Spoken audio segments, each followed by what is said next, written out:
Además, Chabelo, de cada 10 palabras que decía, 8 eran maldiciones. Y entonces Chabelo se voltea, perdón por lo que voy a decir, pero así lo dijo él. Y le dijo, me trae por favor un plato de caca con miados de gato. ¿Por qué en México no cerraron tantas tiendas como cerraron en Estados Unidos? Por una sola razón. ¿Qué te quiero decir con esto? No porque sean centennials o porque sean millennials o porque tengan menos experiencia que yo, quiere decir que yo sé más que ellos. Recuerdo mucho que me caía gordísimo cuando me decían, ¿qué estudiaste? Marketing. Ay, haces comerciales. No comerciales, güey. O sea...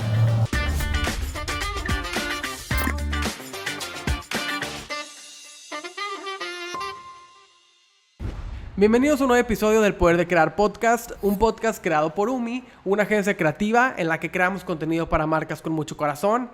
El día de hoy tenemos una plática súper especial con una gran invitada que estoy seguro que nos va a traer muchísimo conocimiento y muchas experiencias, sobre todo porque yo sé que los que nos escuchan constantemente nos preguntan en redes sociales cómo puedo empezar en el mundo creativo, cómo puedo iniciar con una marca, cómo puedo trabajar en una marca, cómo puedo dedicarme a la publicidad, al mundo de producción audiovisual. Entonces, pues yo sé que con toda la experiencia que tiene nuestra invitada nos va a compartir muchísimo. Entonces espero que disfruten mucho este episodio, que les parezca muy valioso, que toda esta plática alrededor del mundo del marketing en realidad les deje muchísimos conocimientos. Y pues recibimos con mucho cariño a Olga Quiroz. Ella es licenciada en Mercadotecnia del TEC de Monterrey. Se ha desempeñado como ejecutiva con mucha experiencia en el mercado del comercio al detalle.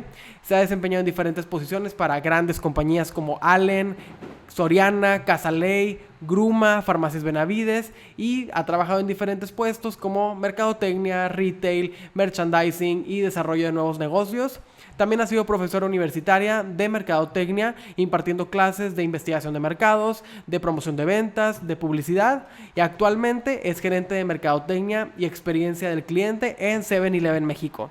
Muchísimas gracias por estar con nosotros, Olga Quiroz. Qué bonita presentación, o sea, tu historia en unas líneas es siempre emocionante escuchar un poquito de lo que has hecho, pues en esto. Te agradezco muchísimo la invitación, Max, ¿verdad? Encantada de estar aquí en el Poder No, de hombre, Crear. al contrario, muchísimas gracias por venir, gracias por ser parte de nuestra comunidad de creadores y por abrir estas conversaciones porque, como lo decía ahorita, nos escriben muchísimo en nuestras redes sociales de, oye, es que ¿cómo le hago para empezar? ¿Qué necesito hacer? ¿Cuáles son los pasos? Y creo que escuchar testimonios como el tuyo, escuchar trayectorias como la tuya, nos inspiran a que sí se puede. O sea, sí podemos hacer un mundo, hacer una carrera en el mundo creativo, dedicarme a la publicidad, dedicarme a la creación de contenido. Entonces, pues muchísimas gracias por estar con nosotros. No, hombre, y fíjate qué bonito esto que dices. De hecho, un poquito antes de que empezáramos, porque estábamos en la chorcha a todo lo que daba, decíamos, ¿cómo que no grabaron todo lo que platicamos? Hablábamos justamente, yo te decía que, digo, siendo pues una Xer, o sea, una persona de generación X, y contrastando lo que había cuando yo terminé mi carrera, que fue en diciembre de 1997, imagínate, hace 27 años, y ver lo que el mundo ahorita, pues la verdad es que lo que hay ahorita es un mundo de posibilidades. Entonces, creo que antes había como una bifurcación, o sea, como te dedicas a lo tuyo o te metes a trabajar. Pero dedicarte a lo tuyo, pues de repente era como difícil. O sea, en aquel entonces empezaba el TEC muy fuerte con el tema de desarrollo de emprendedores y las incubadoras de negocios. Ahorita tienen su carrera en la palma de la mano de repente, ¿no? Y creo que también, como dices, es un tema más de atreverse, de entender las posibilidades, pero sin duda de lo que dije primero, de atreverse, o sea, de saber qué quieres y de luchar por eso, ¿no? Sí, que como dices, ha cambiado muchísimo. Sí. Y tú has trabajado en muchas empresas. Sí. Has visto desde una empresa de detergentes hasta un supermercado, hasta un retail específico con muchísimas categorías, hasta una tienda de conveniencia. O sea, cómo también desde la parte de trabajar en las grandes marcas, porque siento que es como el sueño de los que estudiamos mercadotecnia, Sí. como que te meten ese mindset de hay que trabajar con las grandes marcas. O sea, ¿cómo has visto los cambios también entre una industria y otra? Claro, mira, fíjate que les voy a platicar un poquito de con qué me enfrenté yo cuando salí de la carrera, ¿no? Porque creo que tenemos mucho público que se puede relacionar con esto. De entrada, pues digo, yo estudié ahí en el TEC, becadísima, y pues salí con este rollo de anduve metida en grupos estudiantiles. Ahorita platicábamos de los simposios, y yo también me la pasé bruto, ¿sí? Organizando de todo. Y cállate, y en aquel entonces mi padrino de generación fue Lorenzo Zambrano, ya afinado, que era pues el dueño de Cemex, ¿no? Y yo decía, no, ahorita se están peleando Lorenzo Zambrano y Poncho Romo por ver quién se queda conmigo. Pues no pasó. O sea, yo me gradué en diciembre del 97 y pues pasa enero y pasa febrero y yo decía, ¿cómo? O sea... Porque tú venías con toda la trayectoria de que súper sí, movida o sea, en como grupo. o sea, como que era el rollo de tipo, claro que voy a conseguir trabajo bien rápido. Y pues además yo tenía que empezar a pagar mi beca porque era beca crédito en abril y entonces pues chino, ¿ahora cómo le hago, no? Bueno, para no hacerte el cuento largo, lo que a mí me ayudó mucho, y esto sí se los quiero compartir. En aquel entonces, me acuerdo que me tocó ir al TEC a una plática de un señor que se llama Luis Lamas, ¿sí? Que un saludo a Luis Lamas, lo voy a taggear aquí para que vea este podcast. Y Luis escribió un libro que se llama A la casa de un empleo.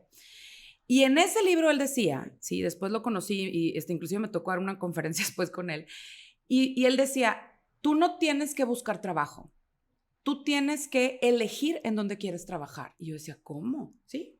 O sea, y esa es la primera cosa que no hacemos, porque él me decía, si tú quieres encontrar trabajo, pues vete a pedir trabajo a una pizzería o lavando platos o barriendo la calle y vas a encontrar trabajo. El tema es ¿en dónde quieres trabajar? ¿Cuál es tu plan? Y entonces esta clasecita de orientación vocacional o el rollo que te decían, ¿cuál es tu plan a 10 años? Chavos, les tengo noticias, háganlo, si sirve y la verdad es que además se cumple. En aquel entonces yo me puse a hacer mi plan a 10 años, yo tenía 21 años cuando me gradué porque hice prepa de 2 años, entonces pues hace cuenta que salí bien chava. Y yo decía, la verdad es que ahorita, por ejemplo, hay estudios que te dicen que la adolescencia está científicamente comprobado que termina a los 24 años. Imagínate que estás tomando las decisiones más importantes de tu vida en ese lugar donde todavía no terminas ni de procesar. Configurar tu mente. Y como procesar todo lo que físicamente y químicamente está pasando en tu mente. Pero bueno, entonces empiezo yo a ver mi camino hacia adelante y yo dije, a ver, mi mamá fue dentista, yo quiero hacer algo que al final del día me ayude a poder estar con mis hijos, porque yo me quiero casar más o menos en 10 años y quiero tener hijos, y entonces tengo que aprender algo, mucho de algo, que me permita más adelante no tener que estar amarrado a un trabajo. En aquel entonces, ¿cuál pandemia y cuál home office? Eso no existía. O sea, en el universo de nosotros no había un tema tal como home office, ¿no?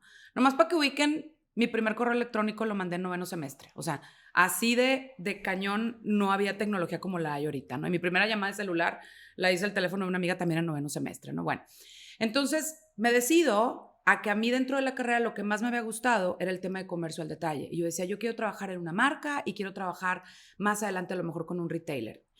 Y entonces me meto, no había Google todavía, había Altavista y todo este rollo, pero me meto a un directorio que estaba en la biblioteca del TEC. Y literal era un directorio de empresas. Y entonces empiezo a ver, esta empresa, no, esta sí, esta no, esta sí, esta no, esta sí. Hice un directorio de 40 empresas.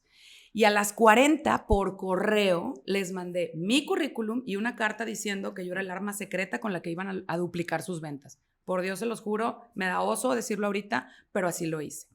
Y por correo por postal. correo, o sea, de ir al Home Depot, al Office Depot a comprar la hoja bonita, cállate, le invertí, bueno, casi le pongo perfume, ¿no?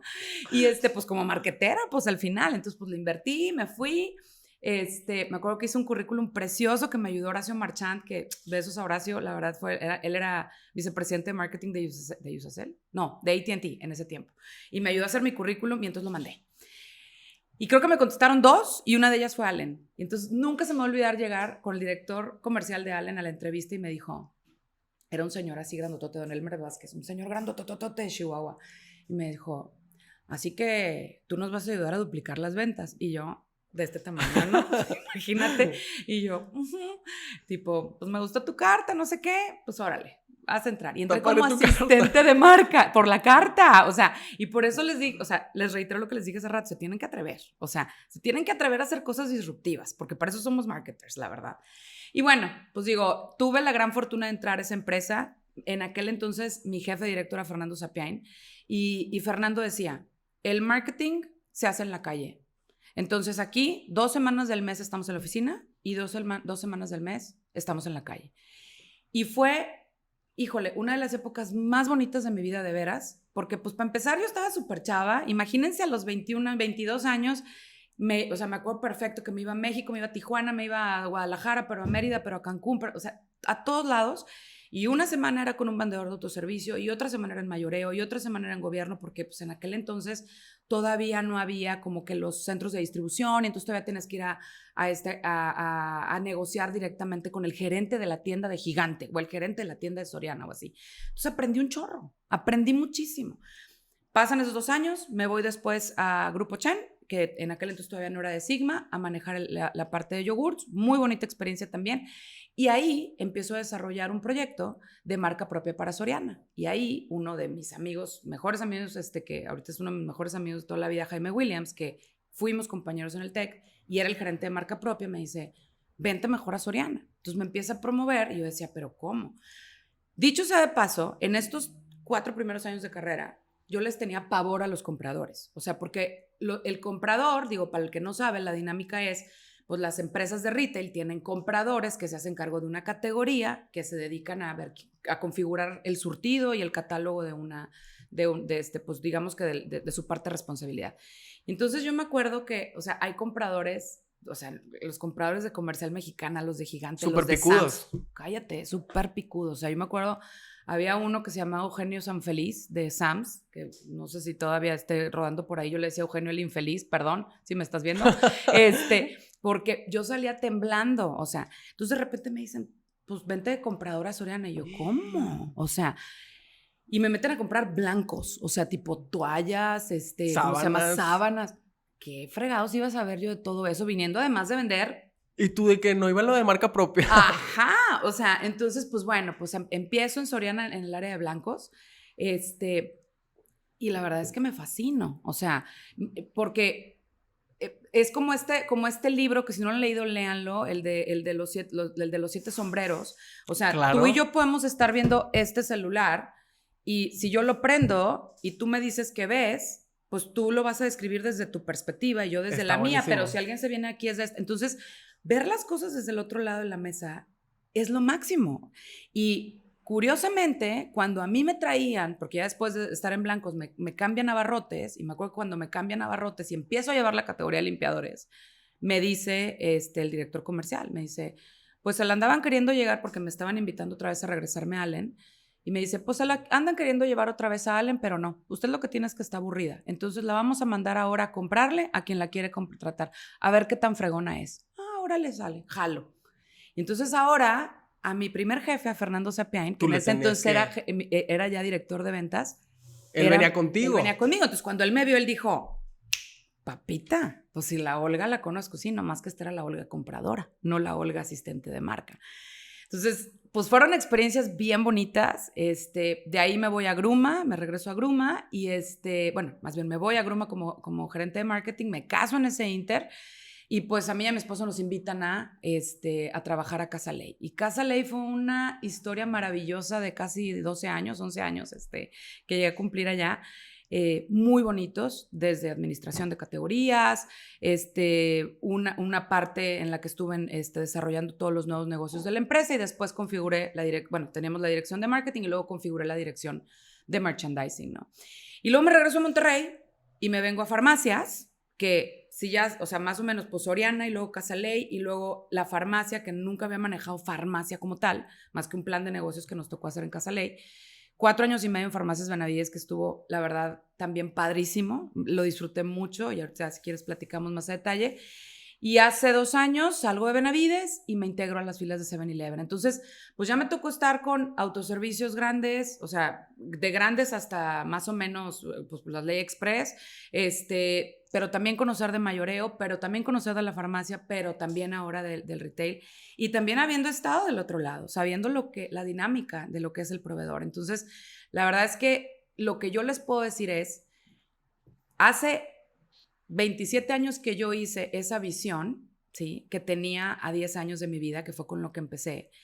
Yo lo que dije es que quería saber mucho de algo. Al día de hoy, les puedo decir, sé mucho de retail y sé mucho de marketing en el retail. 2, sí pude lograr el sueño y tuvo mucho que ver, ni siquiera fue la pandemia, desde antes de la pandemia, sí pude lograr mi sueño de cuando tuve a mi hija, trabajaba también así como en tipo home office, pero fue antes de la pandemia, entonces tuve como, yo siento que los sueños sí se cumplen, ¿sabes? Pero tienes que tener claro a dónde vas. Acabo de leer una frase que dice que el que no sabe a dónde va, ya llegó. Y es así. Si tú no sabes qué quieres, a qué aspiras y a dónde vas, cualquier cosa que hagas te da lo mismo. Pero si tú tienes un sueño, es increíble cómo esa visualización te va llevando en el camino que vayas trazando hacia ese lugar al que tú estableciste. Entonces, lo mismo pudo haber sido, o vaya, en mi caso, el crecimiento estuvo en la empresa. A mí me encanta el tema de ser intrapreneur, o sea, de poder establecer mi huella y de hacer todo esto dentro de la empresa. Pero tú también puedes decidir hacerlo por fuera. Yo creo que el emprendedor, tiene habilidades que yo no tengo. O sea, a mí me encanta el tema de la seguridad, de que me paguen mi quincena, de esto, del otro, los que, por miles de razones. Por ejemplo, mi hermana, mi cuñado, que son súper emprendedores. Mi hermana tuvo una pastelería, mi cuñado ahorita tiene una empresa que de hecho, pues bueno, también intentamos hacer algo juntos, que la verdad es que para mí todavía no era mi tiempo. Mi mamá, que es súper emprendedora también como dentista, mi papá, que también ahorita tiene una empresa de vending machines. O sea, yo la verdad eso lo respeto muchísimo y lo platicamos también hace rato, que es algo que te inculcan también de repente, ¿no? A mí me ha tocado ser maestra de desarrollo de emprendedores, pero al final del día yo me sentí más cómoda desarrollando mi carrera dentro de empresas, ¿no? Entonces, lo que sí te puedo decir es que lo que sí en cualquiera de los dos lados, ya sea como emprendedor o como empleado, que no tiene absolutamente nada de malo, de repente como que siento que en esta generación... Como que hay una connotación extraña, sí. Pues sí, como que de repente es tipo, ay, pero es que eres empleado, no tienes algo tuyo. O sea, so what, ¿me entiendes? Yo creo, algo que sí he aprendido es, necesitas desarrollar esa habilidad de poder reinventarte inclusive dentro de tu propia posición, porque yo soy una creyente de que los puestos tú los haces. Puede haber una descripción de tu puesto, pero quien le imprime ese sello y quien le imprime la personalidad eres tú. Como cuando eres dueño de empresa, que es tu caso, por ejemplo, donde tú le imprimes toda esa parte, y luego también no es tan glamoroso, platícanos tú, o sea, de repente dices, no, es que sí, mi agencia creativa y no sé qué, pues sí, pero igual hay que pagar impuestos, hacer la contabilidad, pagar la renta, pagar no sé qué, y son cosas que de repente están como ocultas, ¿no? Sí, y justo en esto que dices de que la gente dice, no se hacen, o sea, como que el ser empleado es como si fuera algo malo, Ajá. Pero al contrario, o sea, yo que soy emprendedor, yo lo veo como que hay mucho poder en ser empleado, o sea, y el poder te lo quedas tú, ¿sabes? Porque cuando haces una empresa, tú le das muchas cosas a la empresa, de ti, ¿sabes? Y se las das como con cariño de lo que yo quiero es que la empresa crezca. Y siento yo que cuando eres empleado, como que la empresa también te da muchas cosas a ti y que tú te las vas llevando. O sea, como que va creciendo también tu experiencia, se va tu alimentando. conocimiento. Sí, totalmente. Y a lo mejor mañana tú dices, yo quiero irme a otra empresa, me llegó una oportunidad, me voy a ir a otro país, y tú te llevaste todo. O sea, en tu conocimiento, en tu experiencia, en tu práctica. Y cuando eres emprendedor, como que si tú dices, si no tengo la empresa, entonces, ¿con qué me quedo yo? ¿De que quién soy yo? Sí, ¿Sabes? sí. O sea, tiene también sus dos lados. Y tiene hasta su connotación existencial. Yo lo que sí les puedo dar... muy existencial. Yo lo que sí les puedo dar de consejo a todos, a ti como emprendedor, a los chavos que acaban de salir, es... O sea, ¿cuál es el propósito que tú, en lo que sea que estés haciendo, estás cumpliendo para ti mismo? Es decir, uno dice, ay, es que yo trabajé en Disney. Ay, es que yo puse una empresa que factura tanto.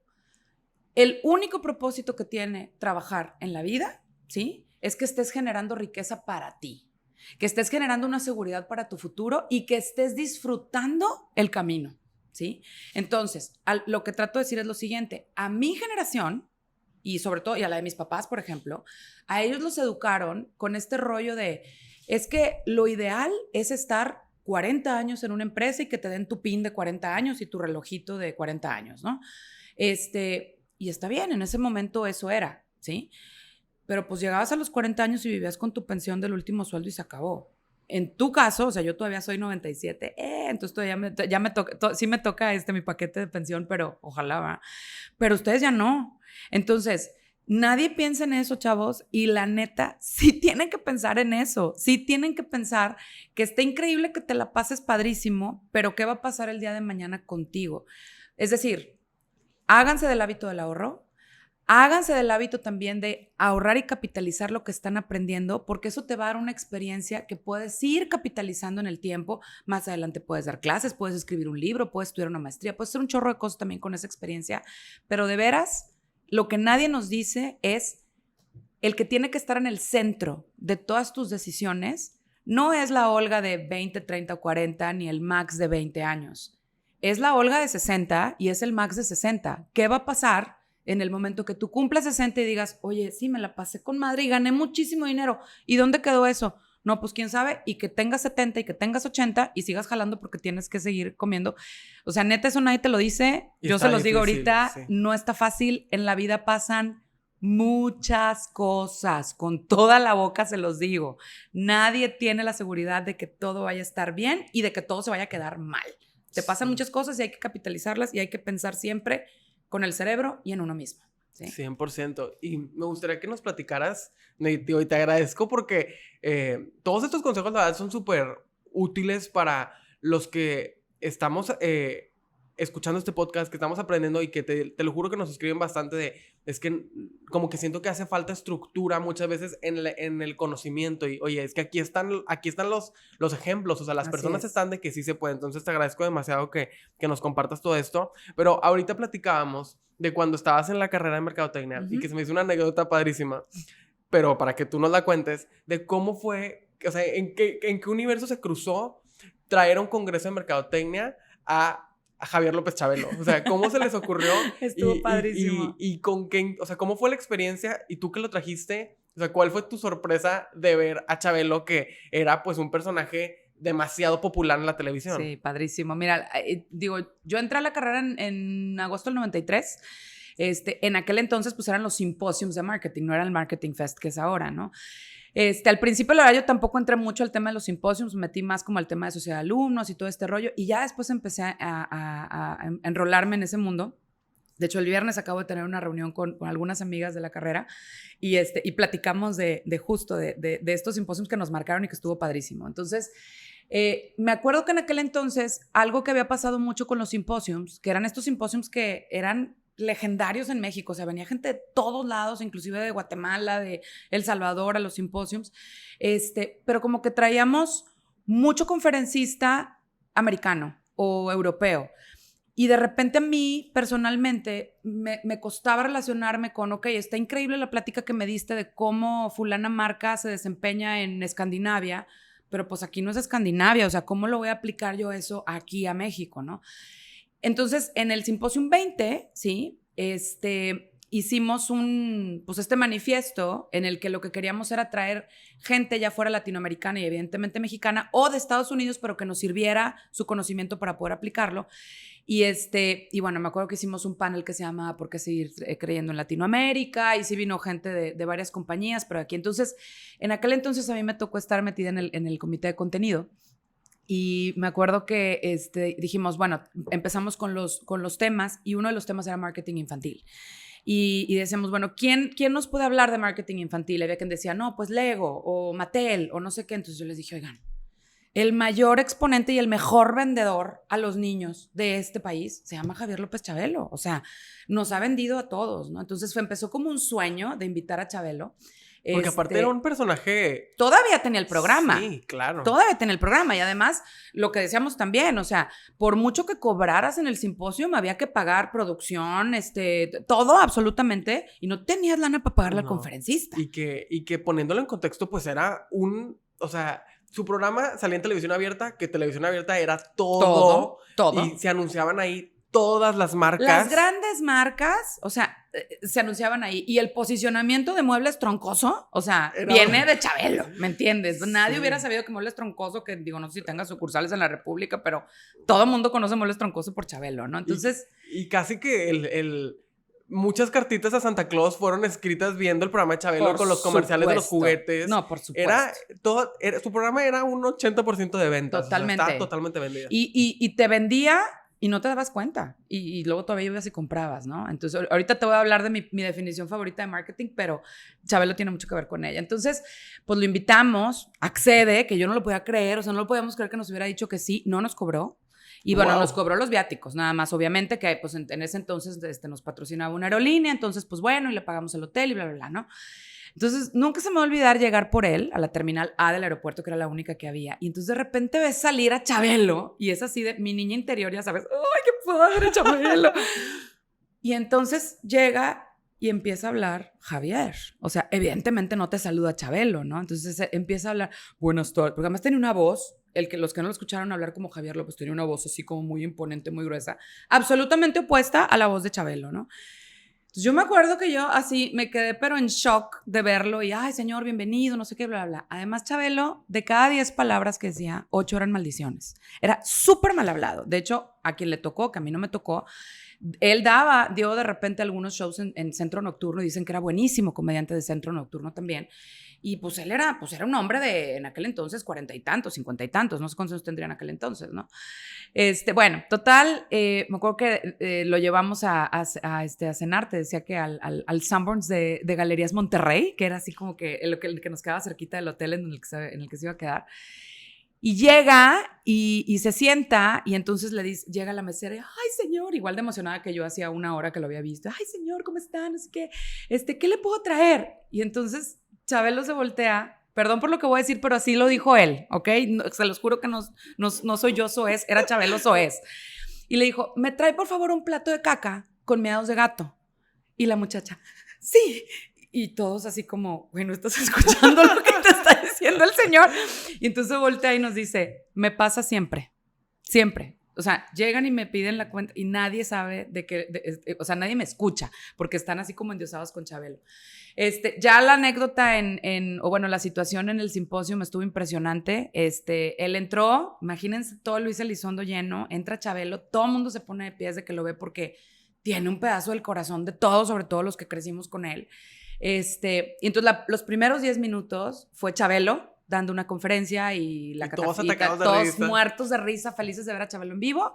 Y a los 10 minutos dice, bueno, ahora voy a dejar hablar a mi representante, a Javier López. Se sale, vuelve a entrar y empieza a hablar como Javier López. Y nos dio una cátedra de lo que era el marketing infantil, del respeto que se tenía que tener a los niños, de cómo él hacía todo un tema de calidad con las marcas que iba a salir. Claro que en aquel entonces no había que los sellitos y que esto y que el otro, porque, pues bueno, era también otros tiempos y entonces, pues que si el azúcar o no el azúcar, pero él de alguna manera lo que buscaba era, pues, que las marcas con las que trabajaba tuvieran también un compromiso con los niños o con el bienestar de los niños.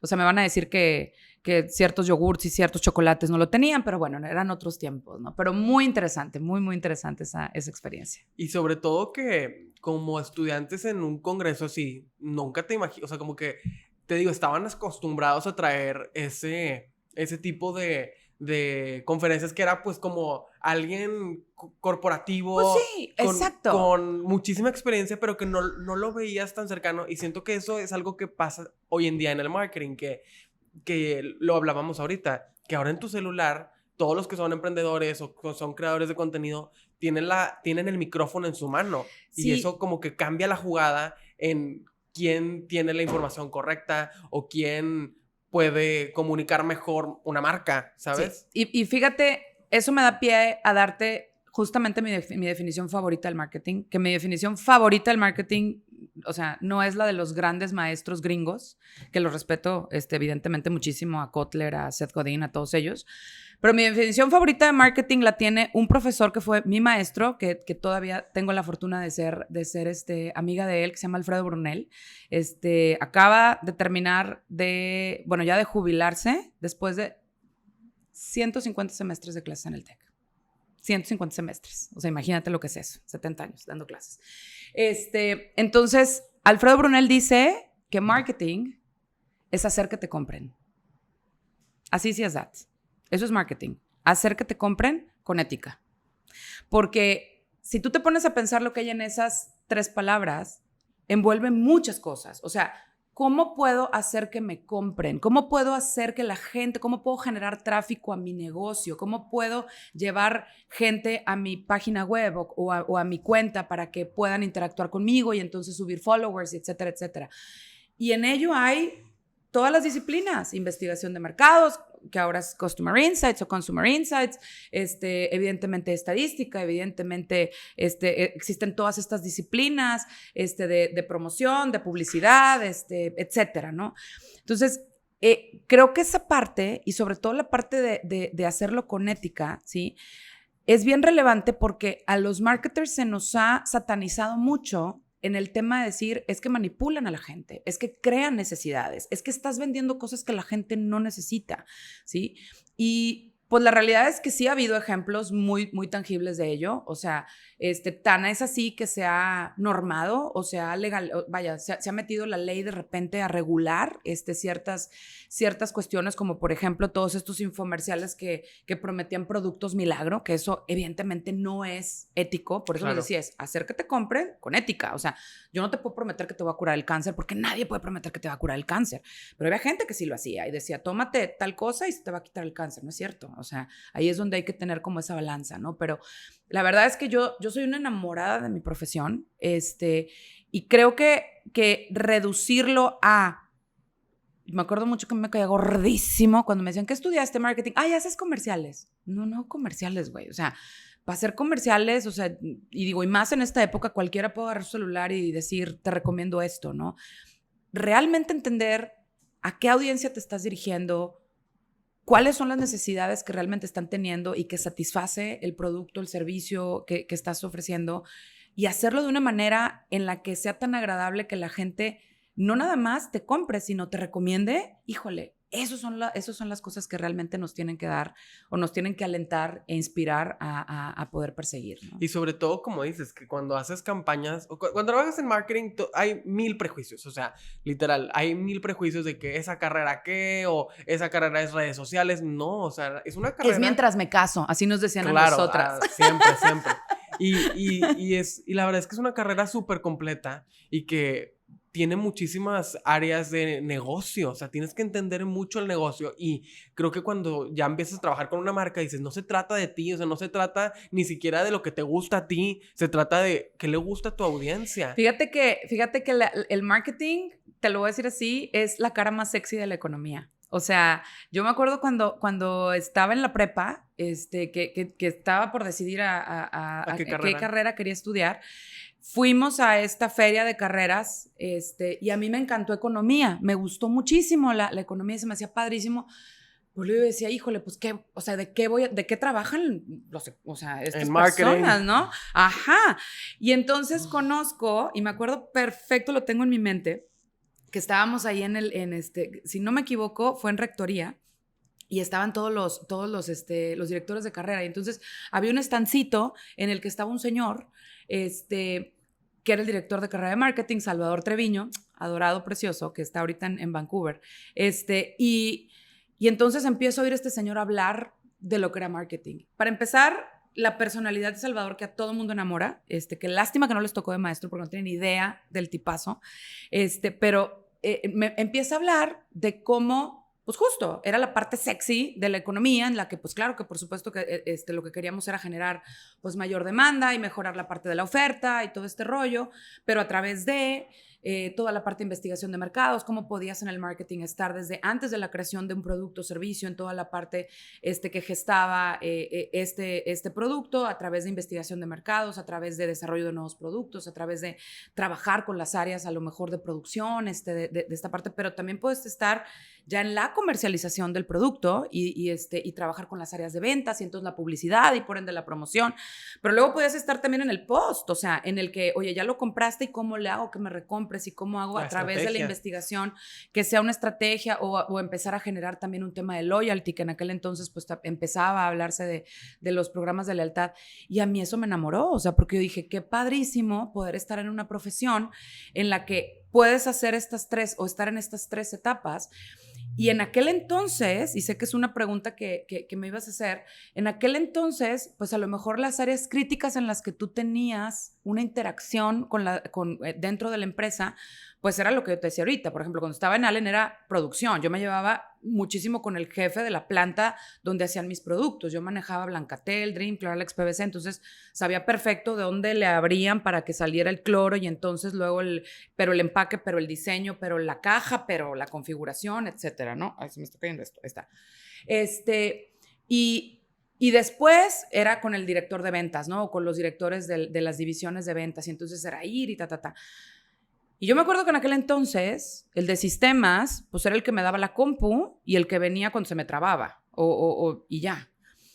Y entonces empieza a pasar el tiempo y empieza esta adopción tecnológica y empieza el tema del e-commerce y empieza el tema de social commerce y todo este rollo.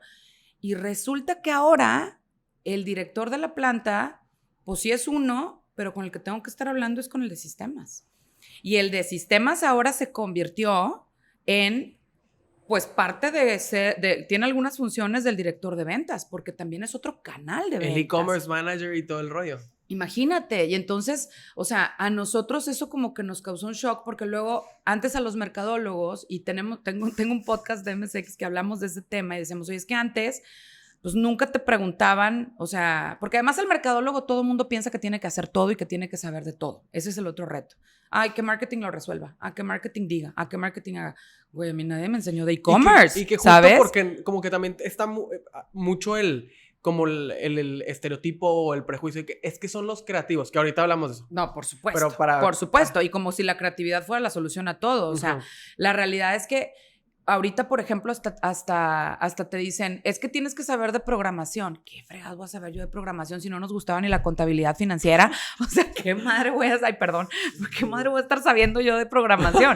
Lo que sí tienes que saber es qué se necesita para lograr tal cosa y contratar al experto que te ayude para poder resolverlo, ¿no? Entonces, marketing es una carrera en la que, digamos que se conjugan muchas disciplinas que de alguna manera tienen que permitirte a que hagas que te compren de una manera ética y de una manera fácil, ¿sí? Más simples, que sea mucho más fácil en cualquiera de los canales. Entonces, ha sido una carrera que ha tenido, o sea, yo no veo, con todo respeto, un avance de la contaduría pública desde que yo me gradué hasta ahorita como lo veo de marketing o de la economía o de muchas otras carreras. Y sí veo mucha gente que estudió economía, relaciones internacionales, ingeniería industrial, no se diga, que resulta que se dedicaron al marketing. Era lo que te iba a decir, que yo coincido totalmente con esa definición que dices de... El marketing es el lado sexy de los negocios, claro. Y yo le digo, es el bright side, o sea, welcome to the bright side, todos quieren estar de este lado, y cuando estamos estudiándolo, como cuando van avanzando las cosas,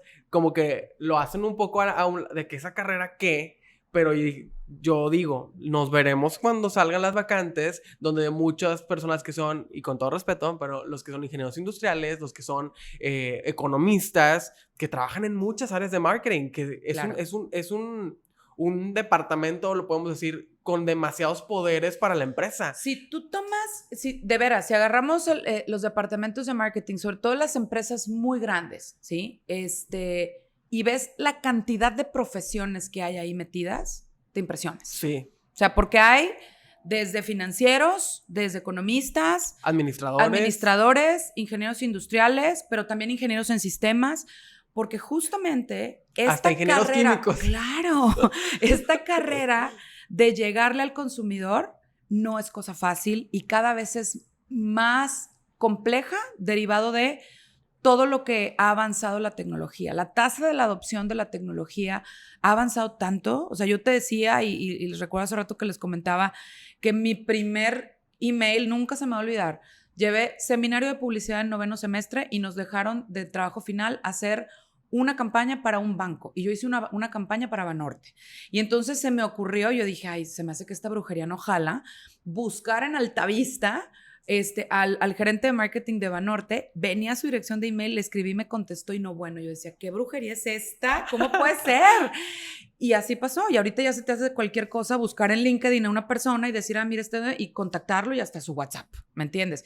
Entonces, esa tasa de adopción de la tecnología, ese cómo compramos, es algo que es un soft skill que tienes que desarrollar. Acuérdense que en todas las profesiones hay hard skills, que son los que aprendes, que son los que estudias, que son los que practicas, pero hay una serie de soft skills, como por ejemplo la capacidad de adaptarte, ¿sí? O el ser autodidacta, ¿sí? Etcétera. La colaboración. La colaboración. O sea, ahorita te voy a dar mi secreto que he aprendido en mis 5 sentidos con los que yo trabajo, pero yo les puedo decir que uno de ellos, que es la capacidad de adaptación, eso es algo que no nada más es, ay, sí, ya me adapté, I'm fine with it. No, tienes que aprender. O sea, tienes que aprender de e-commerce, tienes que aprender de redes sociales desde el punto de vista técnico y no nomás desde, sí, tengo una cuenta y tengo 3,000 seguidores. No, o sea, tienes que aprender, porque si no, no hay manera, o sea, de que puedas seguir adaptándote y avanzando, ¿no? Y hablando de la adaptación, como que regresando un poco a eso que decíamos de ahora cualquiera agarra un celular y hablando de comerciales de yo te recomiendo esto, pues es la mega tendencia que hemos visto hoy en día en creación de contenido, los creadores de contenido que pues se convierten en un asset súper importante para las marcas porque a través de ellos generan mensajes más orgánicos, más genuinos, más cercanos a las audiencias, súper personalizados, pero también está la parte de la ética. Que dices ahorita, oye, pues ¿cómo le hacemos para generar esas ventas pero cuidando la ética? Y del lado de los creadores de contenido, que muchos de ellos son adolescentes o que son jóvenes y que bueno, hay creadores de contenido de todas las edades, pero ¿cómo ves tú desde tu experiencia cómo pueden ellos desarrollar esa responsabilidad que tienen? Justo me preguntaban hace poco, o sea, que estaba hablando yo de UGC y que me preguntaban, pero ¿cómo, o sea, si te van a mandar un producto para que lo promociones y no está bueno, pues ¿qué haces? Y le dije, eso es puro criterio, literal es el criterio de quien lo hace, pero tú cómo lo ves en cuestión de ética. Exacto, la palabra es ética, o sea, no, miren, híjole, es un gran tema y nos puede dar para hablar todo pero vamos a tratar de resumirlo. O sea, uno de los canales de comunicación que se desarrolló a raíz del tema de las redes sociales, sin duda, fue el tema de creadores de contenido / influencers, ¿sí? A mí me choca la palabra influencer porque al final del día cualquiera puede ser un Cualquiera influencer. puede ser influencer. O sea, desde el punto de vista de que puedes tener una cuenta en la que pones un gatito y luego le pones un producto y ya, te influenció a que lo compraras, ¿no? Pero pues, o sea, eso no quiere decir que seas un creador de contenido de valor. Claro. ¿Sí? Para las marcas, y se los cuento desde este lado, ya se convirtió en todo un tema con quién trabajas y con quién te relacionas. O sea, antes era carísimo contratar a un vocero o a un influencer, ergo, Sabritas con Luis Miguel, ¿sí?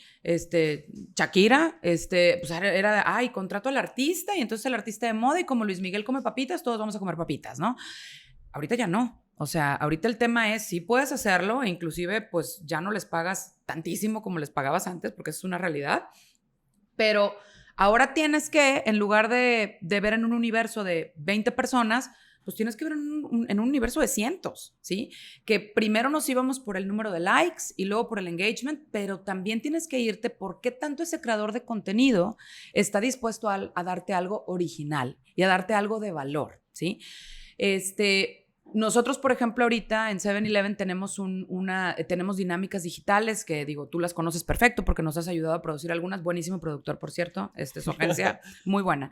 Y el tema es, sí somos muy selectivos en con quién trabajamos porque tenemos la responsabilidad de que nosotros le decimos a una marca, hey, viene Cuaresma y tú vendes galletas, oye, te sugerimos que hagamos una dinámica de cocina libre y entonces va a ser con Entonces yo tengo que ver que este creador de contenido no nada más pueda representar a 7-Eleven, sino también a la marca, ¿sí? Entonces, sinceramente, sí me interesa que tenga likes, pero me interesa más que esté relacionado con mis valores y con los valores de la marca. Y eso es un tema donde tiene que ver la ética. Entonces, si yo soy creadora de contenido y me mandan un views, o me mandan ¿cómo se llama? Me mandan ¿cómo se llaman las cosas? ¿Cigarro electrónico? Un cigarro electrónico y yo no fumo, pues ahí está tu respuesta. O sea, ¿por qué vas a estar promoviendo tú, ¿sí? Un cigarro electrónico si tú no fumas?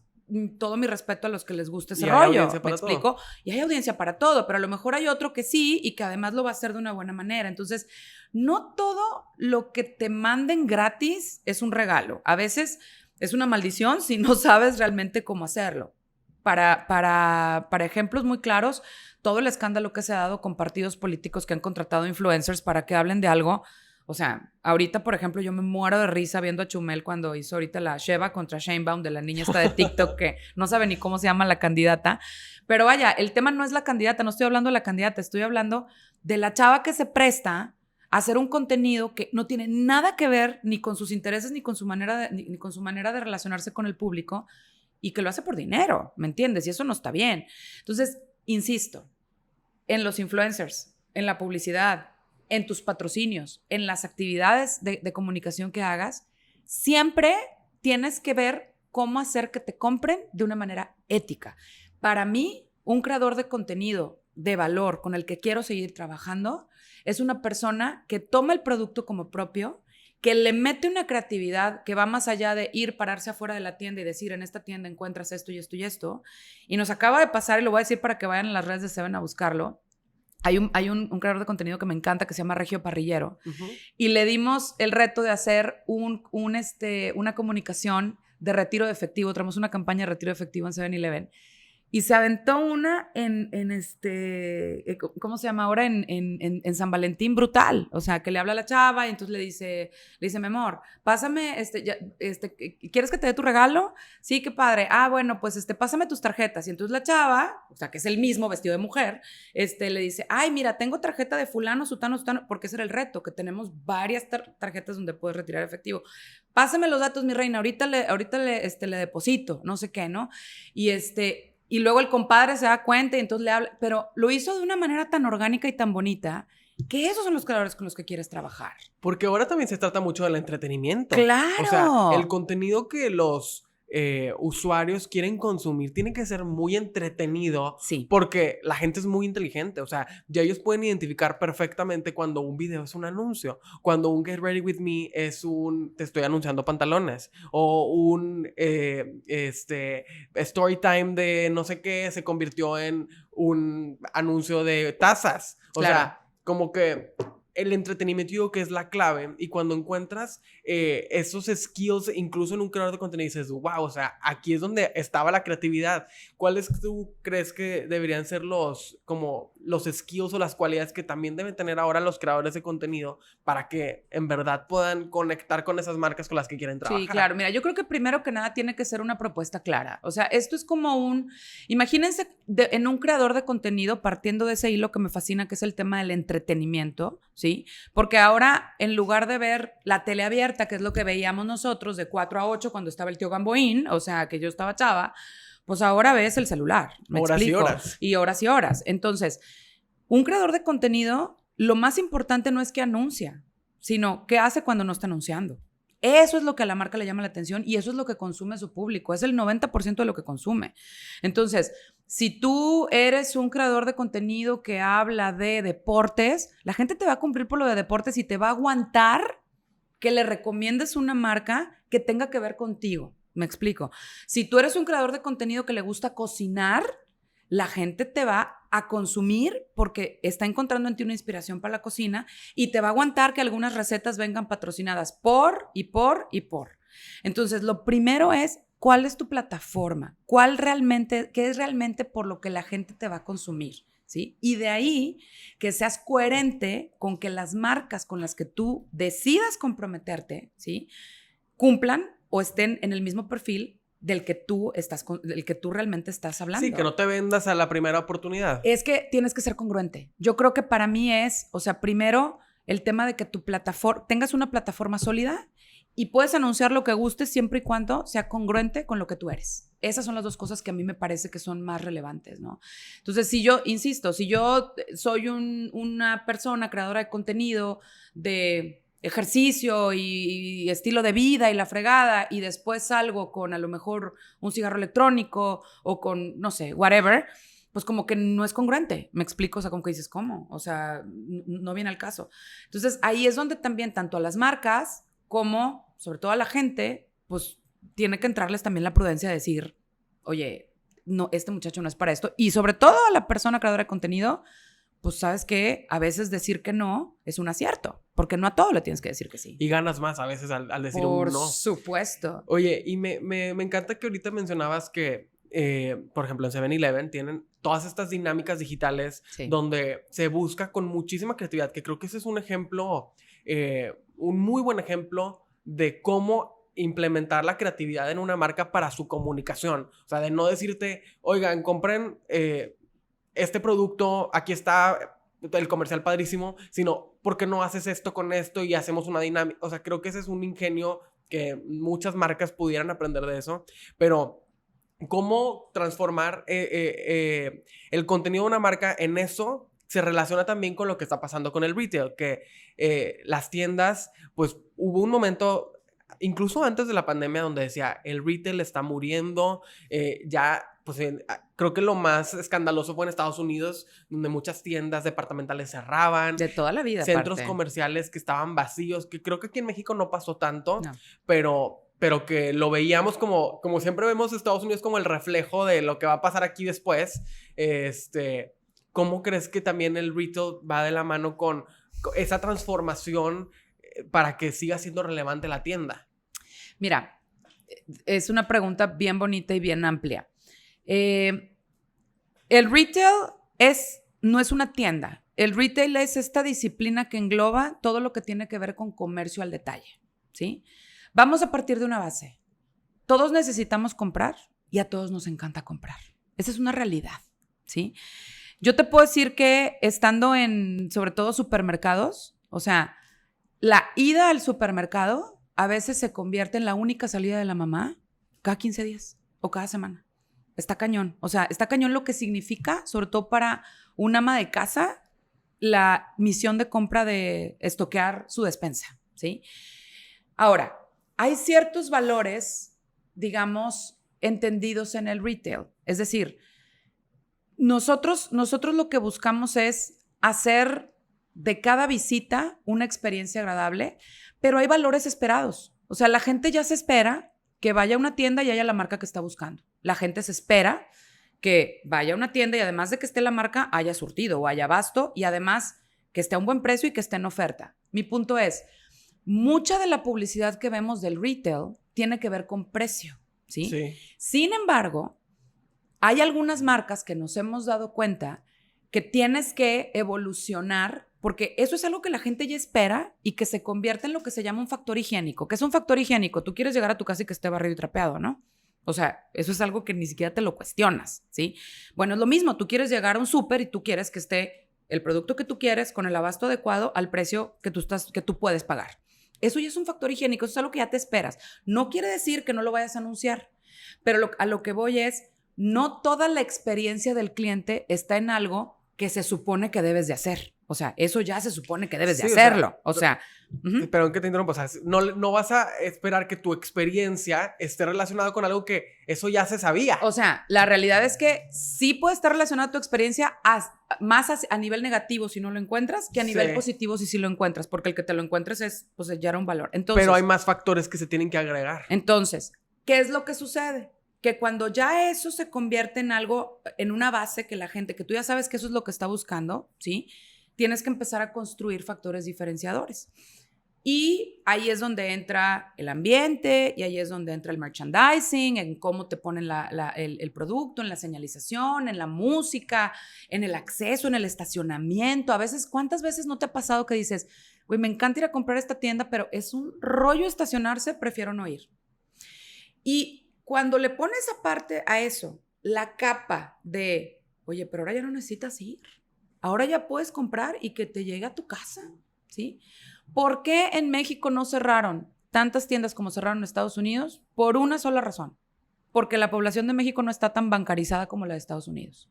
Si aquí en México tuviéramos la bancarización que tiene Estados Unidos, a lo mejor hubiera pasado lo mismo. Pero aquí en México, de repente a los gringos, o sea, me ha tocado que cuando tú le explicas a un gringo qué significa que puedas comprar por internet un boleto de avión para decir que lo vas a ir a pagar a la tienda e imprimir un código en el que vayas al Oxxo y pagues el boleto, güey, es la experiencia, o sea, menos orgánica que existe, ¿me entiendes? O sea, es una locura, pero es así. ¿Por qué? Porque pues resulta que la persona que lo está comprando sí quiere el precio del e-commerce, pero no tiene una tarjeta de crédito o de débito y entonces prefiere ir a pagar a fulano sutana tienda. ¿Me explico? Entonces, el retail de alguna manera, o sea, lo que vino a revolucionarlo, sí, fue el tema, más allá que de la tecnología, que por supuesto que tuvo que ver con la tecnología, es también todo este tema del consumidor esperando otros valores en el que yo ya no voy a ir a comprarte con el soborno del 2x1. O sea, yo puedo, sí, porque son sobornos. O sea, yo prefiero comprarte con 20% de descuento, pero que tu señorita no me haga jeta.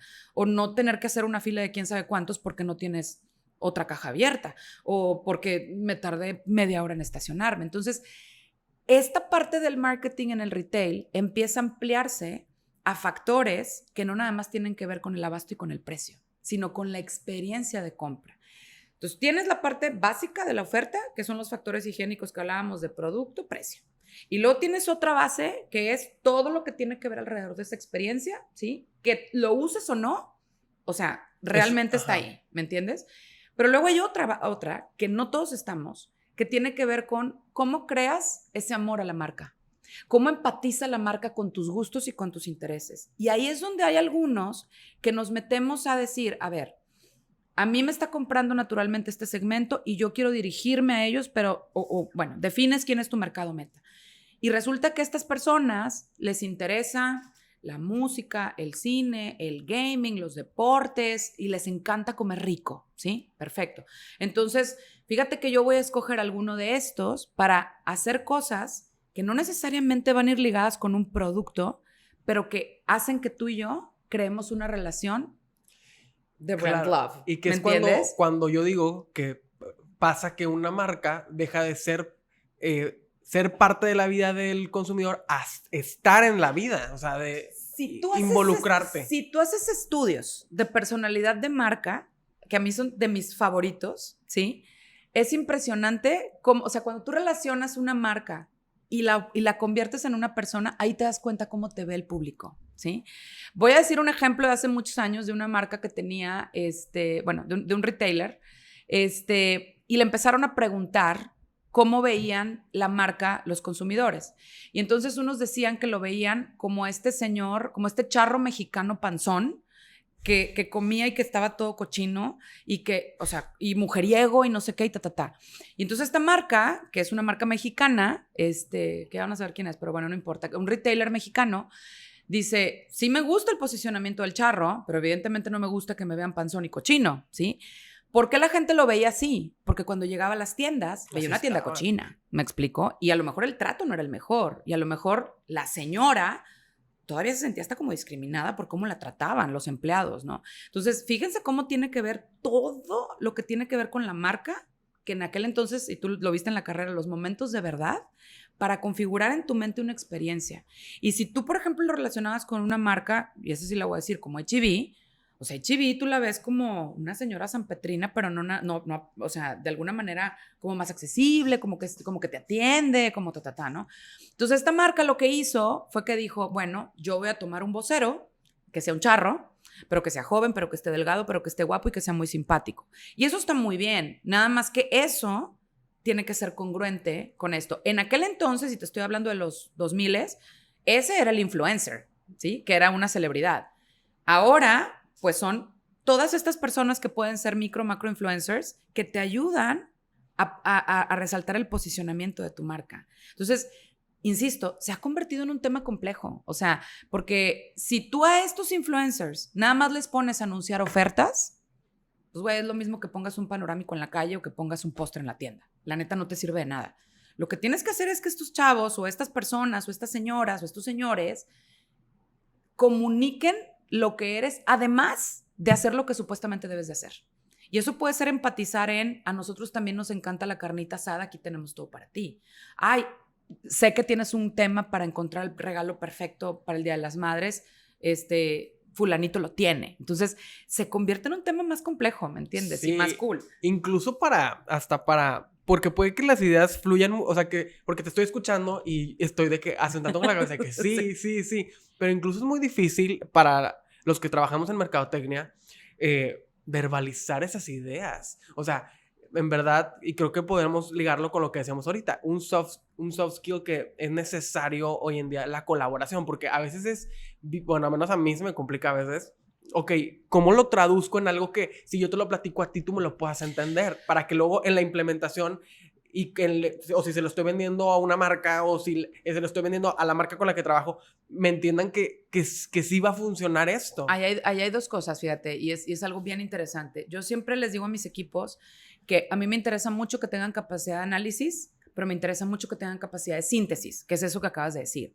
Tú puedes analizar información de toda la calidad del mundo que te llegue, del mercado, y el tema es, ok, ahora, ¿cómo le hago para sintetizar ese conocimiento y convertirlo y en quién me apoyo y a quién le pregunto? Porque eso también es relevantísimo con lo que, yo no sé si existe esa palabra, pero es muy relevante, con lo que acabas de decir del tema de la colaboración. O sea, máxime el día de hoy, ¿sí? En las empresas y en los emprendedores, ustedes tienen equipos multigeneracionales. O sea, te voy a contar de mi equipo ahorita. O sea, en mi equipo yo lidero un equipo en el que somos alrededor de 7 personas, ¿sí? Y yo tengo 47 años, soy generación X, pero luego tengo a una gerente que tiene 30 y tantos, que es millennial, y tengo otros millennials, y luego tengo centennials abajo, y luego tengo a Gaby, que Gaby también es más o menos de mi rodada. Entonces tenemos early millennials y late millennials y centennials. Y entonces, hace 10 años, la conversación entre la gente de mi generación era, qué difícil es trabajar con los millennials. Pues se pone peor. O sea, porque ahorita trabajo aparte con los hijos de mi, ¿cómo se llama? De los de mi generación, porque ya hay gente que está entrando a trabajar conmigo que son hijos de amigos míos, ¿me entiendes? O que son más o menos de esa generación. Entonces, ¿qué te quiero decir con esto? Que no porque sean centennials o porque sean millennials o porque tengan menos experiencia que yo, quiere decir que yo sé más que ellos. Anoche justamente, uno de los patrocinios que tenemos ahorita es con La Raniza, y estaban hablando de que estaba Juan Guarnizo con Alana y con Barca en el streaming, que esta conversación yo no lo hubiera podido tener el año pasado contigo. O sea, no sabía que muchas cosas de gaming que sé ahora, ¿ok? Eso lo he aprendido en el último año y estoy fascinada.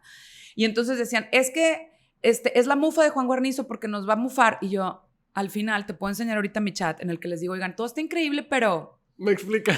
¿Qué es mufa? O sea, no sabía que era mufa. Entonces todos se morían de risa de mí. Es maldición, es no sé qué, y bla. Entonces, lo que te trato de decir es, tienes que crear esos ambientes al interior de tus equipos en el que puedas colaborar y que tengas la habilidad de que eso que estás buscando, que es el objetivo, encuentres quién te puede ayudar a convertirlo en algo de valor. Porque a lo mejor el que le estás hablando es al millennial o al centennial. Y tú, como X, tienes una habilidad de estructurar y de liderar un equipo de alto desempeño que no porque tengan 2 años de graduado quiere decir que no saben. Yo tengo chavitos ahorita de crecimientos en la empresa, saludos a Belardo, de graduados que acaban de graduarse y que ahorita ya están en posiciones que dices, no manches, estos chavos vienen con otro chip acelerado y está increíble. Pero tienes que abrirte a eso. Y eso ha sido algo que nosotros nos hemos tenido que adaptar también, como generacionalmente hablando, ¿no? Sí, que tú dices, a lo mejor esas conversaciones en esos equipos con tantas generaciones eran conversaciones a lo mejor imposibles porque eran demasiada la diferencia en entendimiento, en estructura, en trabajar. Porque eran jerárquicas. Era, sí, pero... Yo soy el gerente de aquí, mis chicharrones y respeta truenan. Y hasta ahí llegó. Y no, y creo que los equipos que realmente ahorita están teniendo más éxito, y de verdad te puedo hablar del mío porque estoy súper orgullosa del equipo que tengo, de lo que hemos conformado y de la empresa en la que ahorita estoy colaborando. O sea, las empresas que realmente entienden el valor de tener ese corolario de generaciones, híjole, creo que son las que están adelante, porque con esa tasa de adopción que hablábamos hace rato, por eso entienden ahora, porque les digo que la capacidad de adaptarse es uno de los soft skills que más tienen que desarrollar dentro de sus carreras profesionales. 100%, y me encantó también lo que decías de tener capacidad de sintetizar la información, que yo creo que me lo voy a llevar de tarea necesito practicar la síntesis porque es bien complicado, o sea. Sí, porque luego te dicen, oye, es que fíjate que vi este análisis y está padrísimo porque... Y 25 slides, ¿no, compadre? O sea, pues yo también puedo hacer los 25 slides. El valor está en cómo vas creando ese sentido común mercadológico que te va haciendo que cada vez puedas llegar a ideas de valor de una manera más ágil, ¿me entiendes? Y fíjate que esto me da pie a hablarte de los sentidos que te hablaba hace rato. Te voy a hablar. Yo no sé cuánto tiempo llevamos, pero yo creo que ya tenemos que ir cerrando, no sé. Yo feliz, yo me puedo quedar aquí más horas, pero te voy a hablar de los 5 sentidos con los que yo trabajo. Yo siempre que entro a un equipo de trabajo, les digo que yo trabajo con los 5 sentidos. Más allá de la vista, el olfato, el oído, el gusto, el tacto, ¿sí? Para mí los 5 sentidos son, primero que nada, sentido común. El sentido común es el menos común de los sentidos, pero estoy hablando de un sentido común que tenga que ver con tu profesión. ¿Cómo creas el sentido común en tu profesión? Justamente con la experiencia. O sea, ponte a pensar, tú que empezaste tu empresa hace 3 años, cómo al principio se te hacían difíciles tantas cosas y ahorita ya son de, güey, claro, ese es un sentido común que tú vas desarrollando y eso te lo va dando la experiencia y el aprendizaje. Entonces, lo primero es sentido común. Antes de buscar cualquier solución difícil, o sea, vete por la lógica y eso te ayuda un chorro. ¿Y qué es lo más difícil? Es lo más difícil. Piensa normal. De que es lo más difícil. Es correcto, es correcto. Entonces, primero, sentido común. Segundo, sentido comercial. Todo lo que estás haciendo tiene que ver con que tú quieres ofrecer algo y que estás buscando que la gente te lo compre. ¿Qué es marketing? Hacer que te compren de manera ética. Entonces, todo lo que tienes que hacer, hay muchas cosas que a los marketeros se nos ocurren que están bien padres. Pero si eso no hace que haya un call to action o para un engagement con la marca o para que la gente venga a la tienda, no hay nada. O sea, te conviertes en el lugar de las cosas cool y ahí sí es donde el marketing se convierte en un gasto y no en una inversión. ¿Sí? Y eso también adolecemos mucho los marketings de, pero es que nunca se ve el retorno de inversión. Pues tenemos que ser bien abusados en cómo sí. ¿Okay? Entonces, o al menos tener como sintetizar esa información para explicarlo y que se sigan haciendo las campañas. Exactamente. Entonces, sentido común, sentido comercial. Tercero, sentido de responsabilidad. ¿Sí? Yo les digo a mis equipos, difícilmente si ustedes me piden un permiso les voy a decir que no. Si ustedes se quieren ir a un festival, es rollo de ustedes. Y de repente, me acuerdo mucho que cuando entré a trabajar a Allen, ese fue Fernando Cepén, que un día fui y le pedí permiso y bueno, yo me retorcía y me dijo, sí, vete. Y yo así nomás, me dijo, a ver, si yo te digo que no, todo ese día vas a estar aquí enojada, no vas a estar concentrada, mejor vete. Y si en determinado momento te retrasas con los entregables que tienes, yo sé que le vas a echar más ganas, pues para que puedas realmente cumplir con tu responsabilidad. Entonces, a mí me gusta trabajar por objetivos, máxime en una época en la que tienes tantas facilidades para poder jalar desde donde sea. Yo tengo un equipo que me dan la 1 de la mañana y están mandando mensajes. Saludos, Mariana Rodríguez. Qué bárbara. No la gobernadora, o sea, mi Mariana Rodríguez, la chida. Porque, híjole, sí, es una chica y digo, varios de mi equipo están haciendo sentido de responsabilidad, ¿ok? Cuarto, ya se me olvidó el cuarto, espérame, es sentido común, sentido comercial, sentido de urgencia. Sentido de urgencia. Fíjense, y escúchenme esto que les voy a decir. Cuando nosotros tenemos un negocio, tú estás pensando, sobre todo cuando vendes algo, tú estás pensando cómo compite tu producto con el producto del de enfrente. Y tú piensas que esto es todo lo que está comprando el consumidor. No. O sea, la realidad es que quien está compitiendo eres el director general de esta empresa con el director general de esta empresa, el de marketing de esta empresa con el de marketing de esta empresa, el vendedor con el vendedor, el de logística con el de logística, ¿me entiendes? El de pagos con el de pagos. Entonces, cuando tú le metes, o sea, todos estamos en una carrera contra el otro, pero a nivel paralelo. Entonces, tú tienes que buscar, cuando tú estás en contabilidad en una empresa y dices, no, es que los que se la fletan son los de ventas. No, papá, si tú haces tu jale súper bien hecho, mejor que el de tu competidor, te puedes convertir en el socio favorito de esos clientes gracias a que con el otro tienen un problema cuando llegan las aclaraciones contables y contigo nunca tienen broncas. Entonces, ese sentido de urgencia tiene que estar en todos. Estamos en una carrera a todos los niveles contra el de enfrente. Y ese sentido de urgencia tiene que vivir. Está muy bueno eso. Sentido común, sentido comercial, sentido de responsabilidad, sentido de urgencia y por último, y el más importante de todos, sentido del humor / colaboración. Te vuelves loco si haces estos y estás en un equipo con un jefe con una cara larga que te está latigando. Señores, los que estén liderando equipos, eso ya no se usa. Ya no se usa. ¿Quieres un equipo de alto desempeño? Aprende cómo trabajan, adáptate tú a cómo trabajan ellos, ¿sí? Y sácales el mayor potencial que vas a poder sacar. era algo que bueno que lo dices. O sea, lo importante, el valor que tiene cuando llegas a un equipo, tener la sensibilidad de déjame tantear el terreno, qué onda con ustedes, qué te parece, porque cuando llega alguien y es de que, a ver, esto, cambio, eso no y aparte no es fácil de adaptar, eso no es fácil de adaptar. El estigma es el nuevo, ¿sabes? O sea, ay, tú no sabes, cállate la boca, o sea, tienes que buscar colaborar. O sea, yo te digo, hay muchas cosas, por ejemplo, esto que te decía el gaming. Yo hace un año no tenía ni idea de lo que era el gaming, así. Y de repente me dijeron, uno de los pilares de experiencia de 7-Eleven es el gaming. A la más, güey. Entonces, ya soy nivel 32 en Pokémon y ya me tocó ir a jugar Pokémon a Nueva York. No sabía qué onda con la Kings League y entonces ahorita ya y entramos a la Kings League como patrocinador de la Raniza, que por cierto ayer ganamos 7-5, muy bien. Saludos a la gente de la Raniza, a la Anita y a Diego. O sea, vamos a tener, y no lo voy a spoilar, pero vamos a tener un evento de gaming increíble, que va a ser un statement bien padre que vamos a hacer. Entonces, o sea, yo me tuve que adaptar a lo que los otros chavos me enseñaron, ¿sí? Y yo también me convertí en un alumno de lo que ellos hacían, donde mi experiencia, pues podrá estar en retail marketing, pero no estaba en gaming. Entonces yo tengo que aprender de esos chavos y entonces empezamos a darle ya pues estructura a una propuesta formal de gaming, ¿no? Pero ¿dónde está mi valor?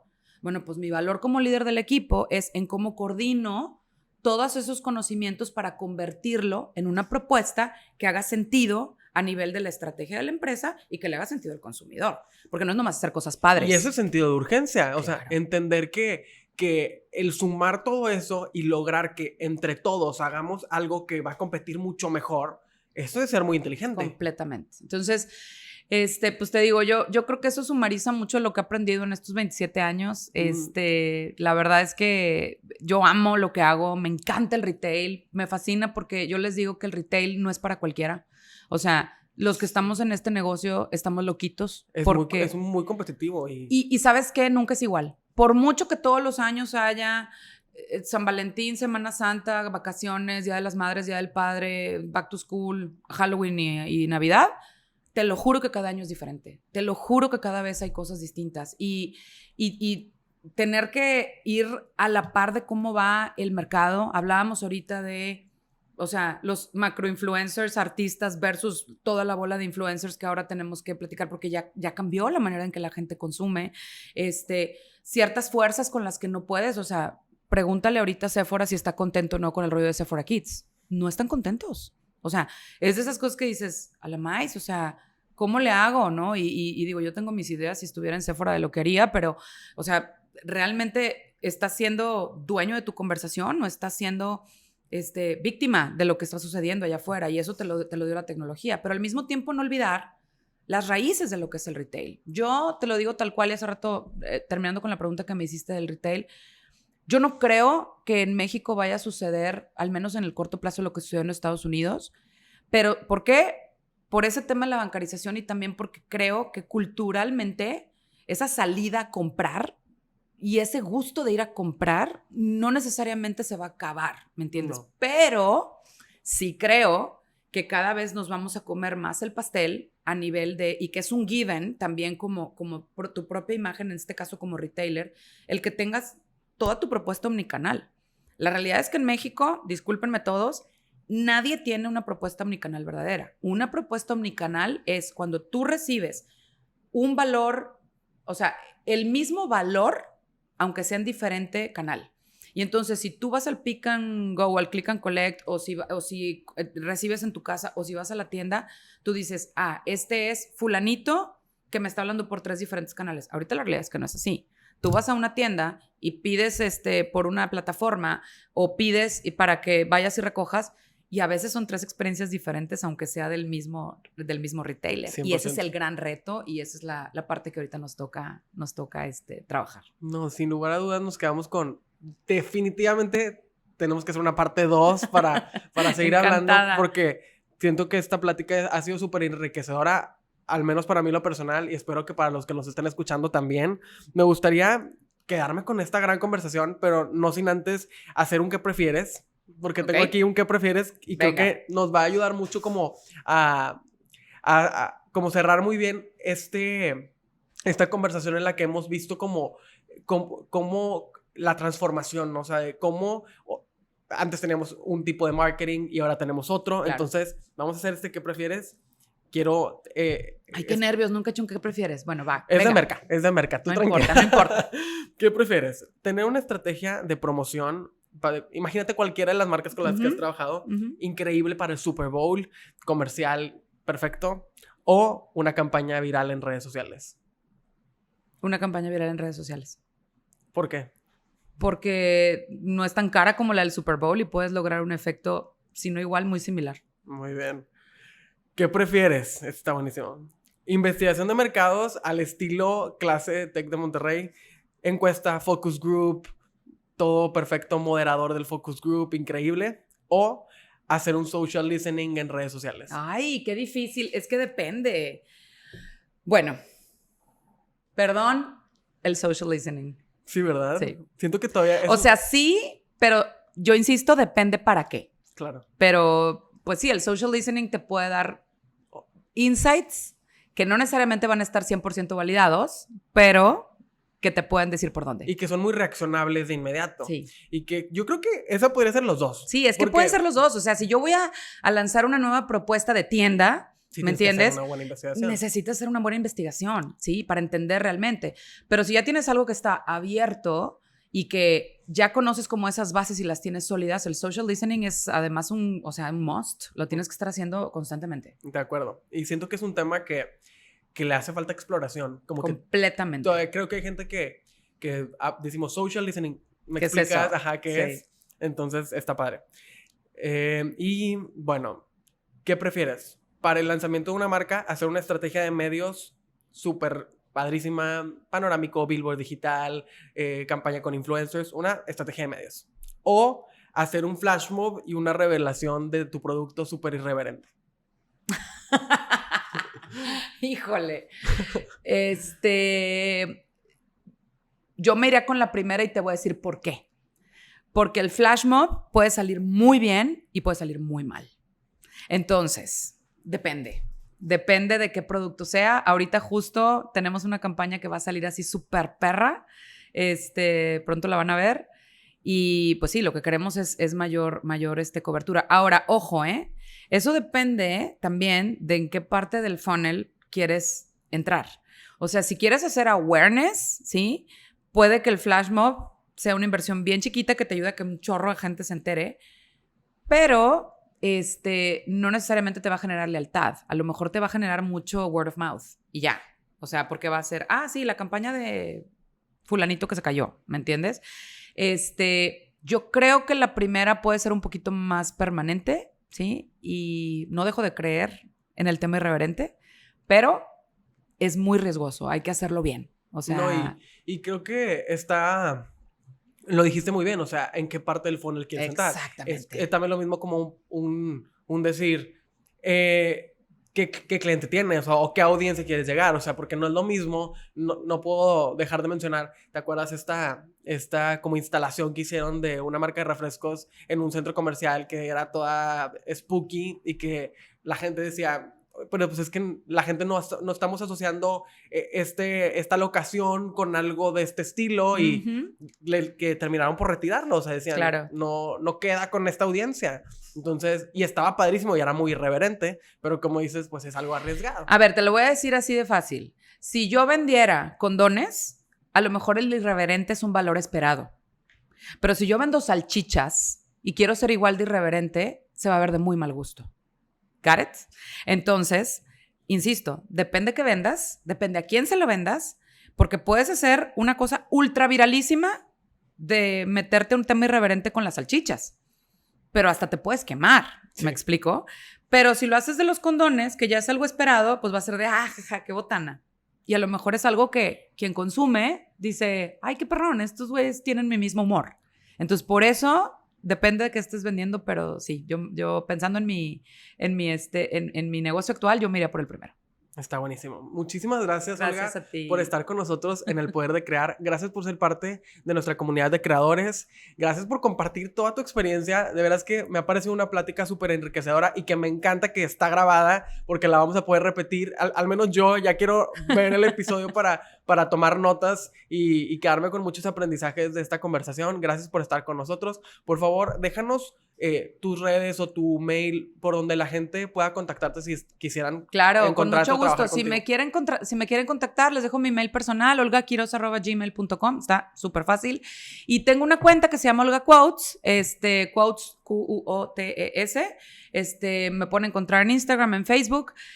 Ahorita en TikTok también acabo de empezar, apenas, aunque no lo crean, acabo de empezar mi cuenta de TikTok. Me resistí tanto porque siento que voy a perder mucho tiempo ahí, pero ya veremos. Caí en la trampa. Ahí hablo más de temas de crecimiento personal, pero de repente también le meto rollos de marketing. Entonces, bueno, pues por ahí nos podemos ver. Muchísimas gracias. Y seguramente ahí podrán ver también todos los clips de este podcast Claro para que sí. se enganchen con esta conversación y que vayan a ver todos los episodios que tenemos. Entonces, pues muchísimas gracias por estar con nosotros. Gracias a ti. Nos quedamos con tu historia. Gracias. Y nos vemos y nos escuchamos en el próximo episodio. Chao, bye, como les digo ahí en mis clips. Muchísimas gracias.